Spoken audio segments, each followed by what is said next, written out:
extreme new low today.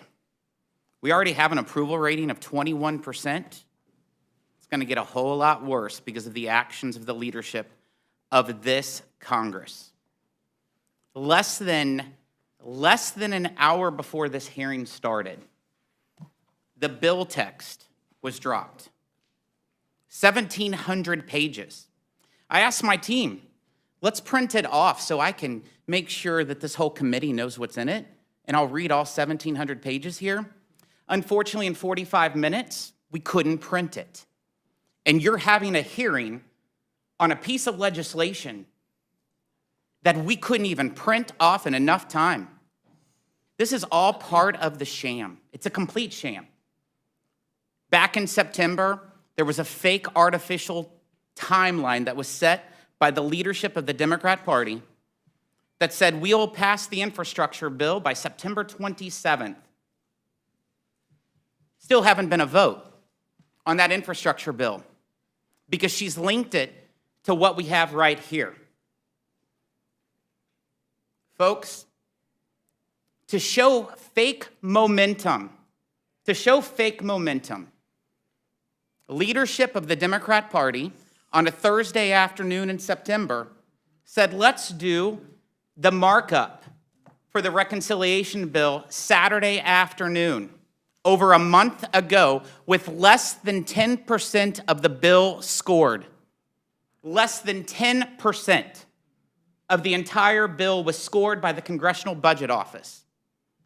But she wanted it so she could send out a Dear Colleague letter to all of her Democrat members to show fake momentum and to create new headlines showing good faith effort to the progressives, the divisions that's within this party. We all see it. The American people see it. And she tried to make the progressives think that she was moving forward, much like this hearing today. It's nothing but a bunch of fake headlines. She went out there on C-SPAN to talk about this bill that none of you have read. None of you have read, just to create new fake headlines and false momentum to allow the media to think that they were doing something. But in fact, there's no agreement. If there's agreement, we'll have a vote today. My prediction is there will not be a vote today, probably not even a vote in this committee to pass this 1,700-page bill, because you're still going to have to rewrite it, because you have some senators on the other side of the building that will say, thumbs down, and you won't be able to pass it, because you'll have moderates of your party saying, no, I don't like it. And then you'll have progressives saying, no, it doesn't go far enough. Let me tell you, we are facing multiple crises in this nation as a direct result of your policies, the direct result of this administration's policies, whether it's the border crisis, whether it's the inflation crisis, or whether it's the energy crisis. And you know what?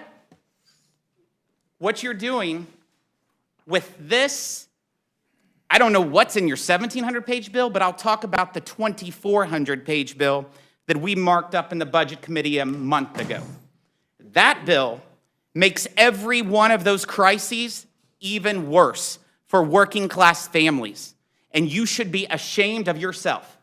I have people in my congressional district that is doing everything they can to put food on their table, clothes on their backs, and gasoline in their car.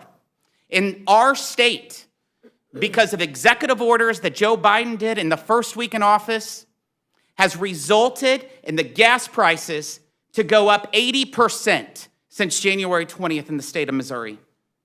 And in this bill, you have policies and regulations that will only make gas prices go up even higher.